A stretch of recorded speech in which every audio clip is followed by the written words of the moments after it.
Les mathématiques au collège. Exercice. Une montre dont le cadran est divisé en 12 heures affiche 3 heures et 18 minutes. Quelle est la mesure de l'angle formé par l'aiguille des heures et celle des minutes? Je m'intéresse d'abord à la grande aiguille, l'aiguille des minutes. En 1 heure, c'est-à-dire en 60 minutes, cette aiguille fera un tour complet du cadran. Donc, elle tournera d'un angle de 360 degrés, mais à 3h18. Depuis 3 heures, la grande aiguille aura tourné d'un angle correspondant à 18 minutes. Pour trouver cet angle en degrés, je vais d'abord chercher l'angle correspondant à 1 minute. Comme ce tableau est un tableau de proportionnalité, et comme pour passer de 60 minutes à 1 minute, je divise par 60, pour trouver l'angle correspondant, je fais 360 divisé par 60, qui est égal à 6. Donc, en 1 minute, la grande aiguille tourne de 6 degrés.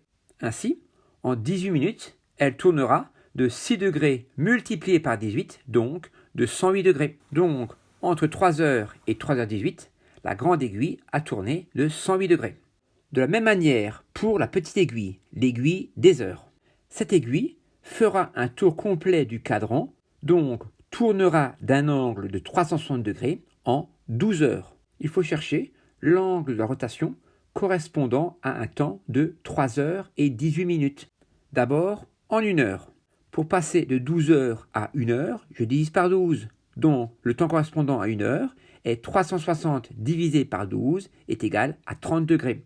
Donc, en 3 heures, c'est-à-dire 3 fois plus, l'angle correspondant sera aussi 3 fois plus grand et 30 degrés multiplié par 3 est égal à 88 degrés. Mais entre 3 heures et 3h18, la petite aiguille, l'aiguille des heures, a encore bougé. Pour trouver l'angle correspondant, je cherche d'abord l'angle pour 1 minute. Pour passer de 60 minutes à 1 minute, je divise par 60. Donc, l'angle correspondant à 1 minute est de 30 degrés divisé par 60 est égal à 0,5 degrés. Donc, en 1 minute, la petite aiguille pivote de 0,5 degrés. Et comme cette situation est une situation de proportionnalité, en 18 minutes, c'est-à-dire 18 fois plus, la petite aiguille tournera de 0,5 degrés fois 18, donc de 9 degrés.